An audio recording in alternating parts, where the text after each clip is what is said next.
Bana ver. Bilirsən bunların nə gözəl malları var. Gəl gedək bizə baxaq. Yox, heç soru yox. Sonra gedək. Gel. Gel tez ol. Ay kız gel bir gün sabah gel bana diyorum. Yok, indi alacağım. Gel. Gel bak, gel gör ne güzel divanlar var. Görsən. Düzün də deyirsən soralar. Neyle baxırsan? Gel bak, gör ne güzel divanlar. Bak, böyle bir şey mi? Başka divanlar da var da. Bu divanlar var. Sonra bak. Buyurun, hoş geldiniz. Sağ ol. Ne lazım idi? Neyle maraqlanırdınız? Divanlara baxır da.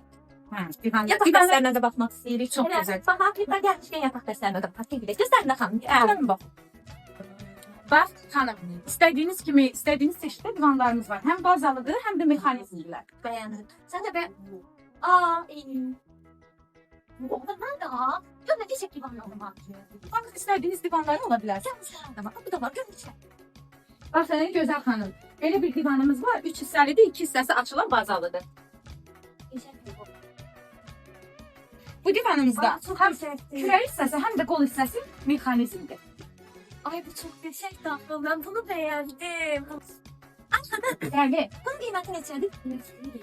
bu divanlarımızın kürək hissəsi də açılır mexanizmdir. Xanım, göstərdiyim kimi qol hissəsi də açılır mexanizmdir. Ümumi qiymətini də sizlər üçün biraz fərqləndirək. Bunu alırız. Çok geçekti. Aa, ya biz bunu neyle bakaracağız? Narahat olmayın xanım, bizim çatdırmamız da quraşdırmamız da tamamilə ödənişsizdir. Yani sen ne güzel. Gel. Sen öden şeyler. Ben bir de bakmak istedim. Bak, gelirim. Bakalım. Bəli. Almaq istəyirəm də pulum yoxdur. Bir də qaraq necə eləyək? Ay, çox pis oldu. Şəxsiyyət vəsiqəniz üstünüzdədir. Əlbəttə ki, kreditə salacağam, gətirin. 6 ayda 24 aya qədər ödəniş edə bilərsiniz. Ay kız ne istiyorsan götür.